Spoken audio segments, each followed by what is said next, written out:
Pada teknik transportasi, setelah kita membuat atau menentukan solusi visible awal yang layak pada tabel transportasi yang ada, maka langkah selanjutnya adalah menentukan variabel masuk di antara variabel non-basis yang ada pada solusi visible awal. Untuk menentukan variabel masuk, kita gunakan metode pengali dengan prosedur sebagai berikut. Yang pertama, pada setiap baris I dan kolom J, pada tabel transportasi dipadankan dengan pengali UI dan VJ. UI berada di baris ke I dan VJ berada di kolom ke J. Selalu nilai U1 yang dipilih itu sama dengan 0 dan berlaku nilai UI ditambah VJ itu sama dengan CIJ. Untuk setiap variabel basis XIJ dengan CIJ adalah ongkos pada sel IJ. Langkah ketiga adalah menghitung nilai pengali CIJ bar. CIJ bar di sini merupakan nilai pengali yang dihitung dari selisih atau pengurangan nilai CIJ dengan penjumlahan UI ditambah VJ. Sehingga nilai CIJ bar itu sama dengan CIJ dikurangi penjumlahan UI dan VJ. Tentunya untuk setiap variabel non-basis XIJ. Dari nilai pengali yang ada, kita pilih nilai pengali paling negatif. Bila tidak ada nilai pengali yang negatif, berarti kondisi sudah optimal. Jika kondisi belum optimal, maka sel yang memiliki nilai paling negatif adalah sel yang memuat variabel masuk. Sebagai contoh, mari kita perhatikan sel berikut ini. Ini adalah sel di baris I dan kolom J yang memuat variabel basis. Maka, kita akan menghitung nilai UI dan VJ pada setiap sel yang memuat variabel basis dengan nilai UI ditambah VJ sama dengan CIJ dan nilai U1 selalu bernilai 0. Sedangkan pada sel yang memuat variabel non-basis, maka akan dihitung nilai pengali yang akan kita simpan di pojok kiri bawah yang dinotasikan dengan CIJ bar, di mana nilai CIJ bar ini merupakan nilai pengali yang dihitung dari nilai ongkos atau CIJ dikurangi dengan penjumlahan UI dan VJ.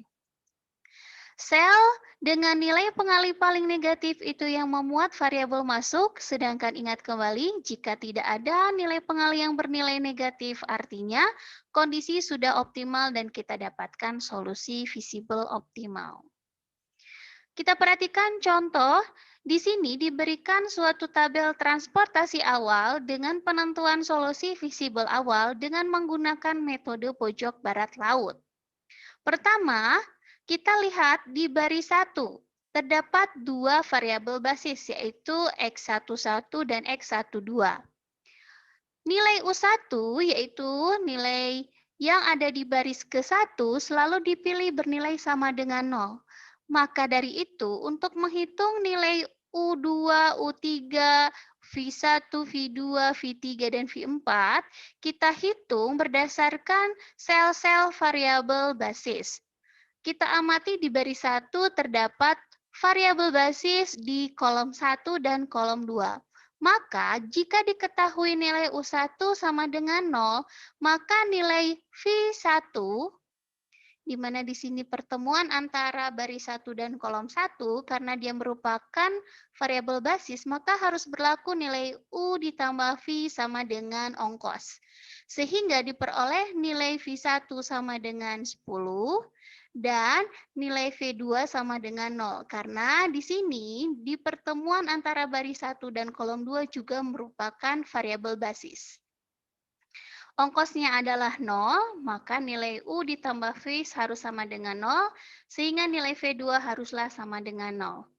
Karena tidak ada lagi variabel basis di baris ke-1 selain di kolom 1 dan kolom 2, maka selanjutnya kita berpindah ke baris 2. Di baris kedua kita lihat bahwa di kolom 1 tidak terdapat variabel basis. Maka dengan menggunakan kolom kedua yang ada di baris 2, nilai atau variabel ini merupakan variabel basis, sehingga nilai U2 bisa kita hitung. Karena nilai V2 sama dengan 0 dan ongkosnya adalah 7, maka nilai U2 yaitu 7. Selanjutnya, kita bisa menghitung nilai V3 karena di baris kedua ini pada kolom ketiga terdapat variabel basis. Begitu pula di kolom keempatnya, kita bisa menghitung V4. Nilai U2 adalah 7 dan ongkos di sel pertemuan antara baris 2 dan kolom 3 itu adalah 9. Sehingga nilai V3 haruslah sama dengan 2. Dan nilai V4 sama dengan 13 karena diketahui ongkosnya adalah 20. Berarti selisih antara ongkos dengan nilai U itu adalah nilai V ya, dan selisih antara nilai ongkos dengan nilai V itu adalah nilai U. Tentunya hanya pada sel-sel yang memuat variabel basis. Selanjutnya untuk menghitung nilai U3, maka kita lihat di baris ketiga terdapat variabel basis di kolom keempat. Nilai V4 diketahui adalah 13, sedangkan ongkosnya 18. Maka nilai U3 haruslah sama dengan 5.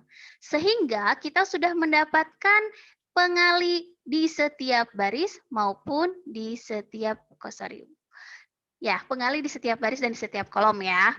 Nah, selanjutnya bagaimana cara menghitung nilai pengali yang terdapat di setiap sel yang memuat variabel non-basis? Kita amati variabel non-basis di baris ke-1, yaitu di 1,3 dan di 1,4. Maka di sini, untuk menghitung nilai pengalinya, berarti kita hitung pengurangan dari ongkos di sel tersebut dan penjumlahan U dan V di sel tersebut.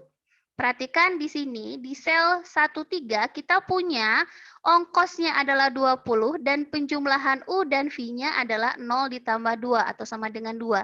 Sehingga di sini kita akan dapatkan nilai pengali pada sel 1,3 yaitu sama dengan 18 atau 20 dikurang 2. Sedangkan di sel 1,4 kita punya ongkosnya 11 dan penjumlahan U dan V-nya adalah 13. Sehingga nilai pengalinya adalah 11 dikurang 13 atau sama dengan negatif 2. Variabel non-basis lainnya adalah X21.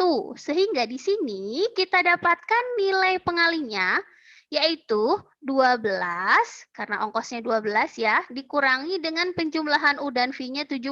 Berarti 12 dikurang 17 sama dengan negatif 5.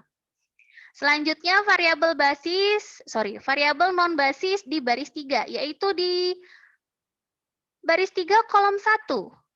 Biaya atau ongkosnya adalah 0 dan penjumlahan U dan V-nya adalah 5 tambah 10 atau sama dengan 15. Sehingga di sini kita dapatkan nilai CIJ bar-nya atau nilai pengali pada sel yang memuat variabel non-basis itu adalah 0 dikurang 15, sama dengan negatif 15.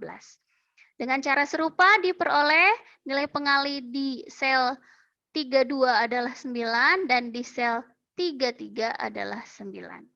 Maka dapat kita perhatikan di sini masih terdapat nilai pengali yang negatif. Dengan kata lain kondisi belum optimal dan variabel masuk yang kita pilih adalah sel yang memuat nilai pengali paling negatif.